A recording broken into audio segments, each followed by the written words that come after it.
कमी झालं तर फक्त टच करून.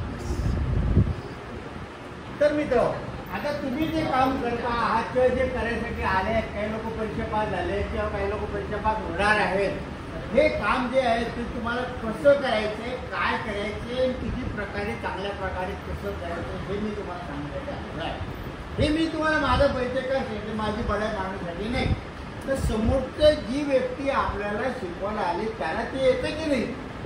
त्याचं एखाद्या कॉलेजला प्रोफेसर येऊन तुम्हाला हाऊ टू मार्केटिंग वगैरे सांगत बसेल, त्याला काय अर्थ नाही. म्हणून मी झाले मी तुमच्यासारखा यांच्यासारखा एक एजंट होतो.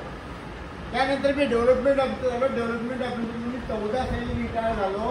तर तुम्हाला वाटेल की 14 ते आतापर्यंत काय केलं बा, तर 14 साली रिटायर झालो. त्या आधीच माझा मुलगा यांच्यासारखा DO होता, त्याला मार्गदर्शन केलं. तेवढं एकच पटकन त्याचं काम पण केलं डेव्हलपमेंट ऑफिसरचं. लोक म्हणायचे की एक्सटेन्शन वगैरे, मी माझं नाही, मला 28% एक्सटेन्शन मिळालं. किती? माझं वय होतं 60, त्याला मला 28% एक्सटेन्शन मिळालं. म्हणजे कसं काय, माझा मुलगा DO झाला, त्याची 28% सर्व्हिस द्यायची, 28% मला एक्सटेन्शन मिळालं. पण नंतर त्याला मी प्रमोशन घ्यायला सांगितलं, तो प्रमोशन घ्यायला क्लास असिस्टंट बँक मॅनेजर होतं. माहिती का तुम्हाला? असिस्टंट बँक मॅनेजर, तो असिस्टंट बँक मॅनेजर झाला. मग मी मोकळा झाला. पण माझे एजंटांना ट्रेनिंग देणे हे चालूच होते. काही याच्यासारखे एजंट ज्यावेळी मी दत्तक घेतलेले, डेव्हलपमेंट दत्तक घेतलेले की तुमच्या टीमला मी मार्गदर्शन करतो. तर अशा प्रकारे आज मी तुमच्या समोर उभा आहे.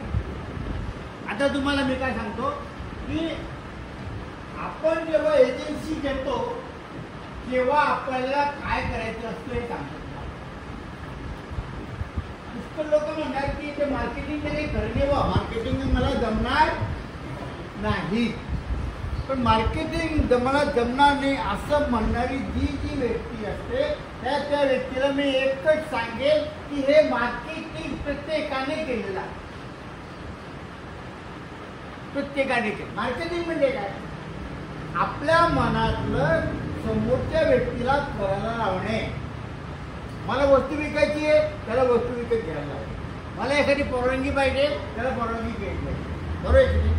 साधं उदाहरण सांगतो तुम्हाला की लहान मुलगा असेल, त्याला जर आई चॉकलेट देत नसेल, त्या लहान मुलाला माहिती आहे मला चॉकलेट पाहिजे, आई ते काही चॉकलेट देत नाही. मग त्याच्या लक्षात येतं की आई एकटी असताना चॉकलेट मागितलं तर आई देत नाही. मग तो काय करतो, आईची मैत्रिणी तो आईची शेजारची बाई आलेली असली, पाहुणे आले असले की तुम्ही का आई मला चॉकलेट दे ना. आई नाही म्हटली की पाहुणे हे घे चॉकलेट. त्याची मार्केटिंग, मार्केटिंग. हे मार्केटिंग प्रत्येकाला येतं, प्रत्येकाला येतं. अभ्यास करायचा असेल तर मुलगा म्हणतात नाही मी अभ्यास कर, आणि ते थांब मी तुला शिरा करून देते, तुला शिरा आवडतो तुमचं ठीक आहे, शिरा खातो आणि अभ्यास करतो. याला म्हणतात मार्केटिंग. मार्केटिंग हे मला येत नाही किंवा मला आवडत नाही, मला जमणार नाही असं कोणीच म्हणू नये. कारण आपण लहानपणी जे मार्केटिंग केलेलं तेच मार्केटिंग आपल्याला आता करायचं. मग त्यातल्या त्यात इन्शुरन्सचं मार्केटिंग कसं आहे? इन्शुरन्सचं मार्केटिंग एक लक्षात ठेवा, 2 गोष्टी लक्षात ठेवा. टेम्पररी आणि परमनंट.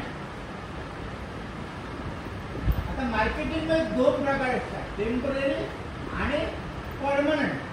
टेम्पररी मार्केटिंग मध्ये काय ते सांगणार? टेम्पररी मार्केटिंग मध्ये काय? आता तुमचं मार्केटिंग मधून कोणतं बघा काय?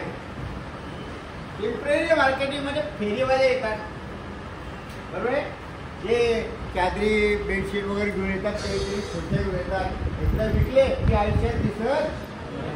तांदूळाच्या गोळ्या घेऊन येतात, साखरेचे पोते घेऊन येतात, स्वस्तामध्ये हे घेऊया ते घेऊया, त्याला म्हणतात टेम्पररी मार्केटिंग. तर टेम्पररी मार्केटिंग उदाहरण तुम्हाला सांगतो की आता हे जे फॅन आहेत ना, हे पूर्वी फॅन नव्हते. पूर्वी काय होतं? पंखे होते. पंखे, हे पंखे होते तर त्या काळातली गोष्ट आहे. ते पंखे असे जुळायचे की आपण गोलवाले किंवा असे हलवायचे. तर तसे पंखे विकणारा एक मुलगा होता आणि तो सांगायचा की 10 रुपयाला 3 पंखे, 10 रुपयाला 3 पंखे, 10 रुपयाला 3 पंखे. हे जमीनदार विकतो काय म्हणजे 10 रुपये तर खूप महाग आहे विचारायचं जरा. तो म्हणे साहेब हे पंखे असे आयुष्यभर टिकतात असं म्हणे. म्हणून त्याची किंमत आहे. काय सांगतो म्हणे, काय करते काम कर म्हणे, मला 10 रुपयाचे 3 पंखे देऊन टाक, पण 8 दिवसांनी पैसे देईल म्हणे. चालेल म्हणे. त्याने पंखे देऊन टाकले. 8 दिवसांनी तो पूर्ण आला. त्याच्या 8 दिवसामध्ये एक पंखा तुटून गेला. जमीनदार म्हणे काय तू म्हणलं आयुष्यभर टिकणार? हो म्हणे, हा पंखा तुटला म्हणे. तो म्हणे साहेब तुम्ही पंखा कसा वापरता? तो मला सांगतो का म्हणे पंखा आयुष्यभर वापरतो म्हणे. मला सांगतो नाही म्हणे, मला वापरून दाखवा. तो दुसरा पंखा घेतो जमीनदार, असा हलवून दाखवला, असा वापरला. नाही ना म्हणे साहेब, म्हणजे काय चुकलं ना म्हणे, हा पंखा कसा वापरायचा? असा वापरायचा नाही म्हणे. मग कसा वापरायचा म्हणे? हा पंखा असा ठेवायचा आणि मान हलवायची म्हणे, मग तो आयुष्यभर टिकणार. हे कोणतं मार्केटिंग झालं? Temporary marketing. आपल्याला टेम्पररी मार्केटिंग करायचं नाही.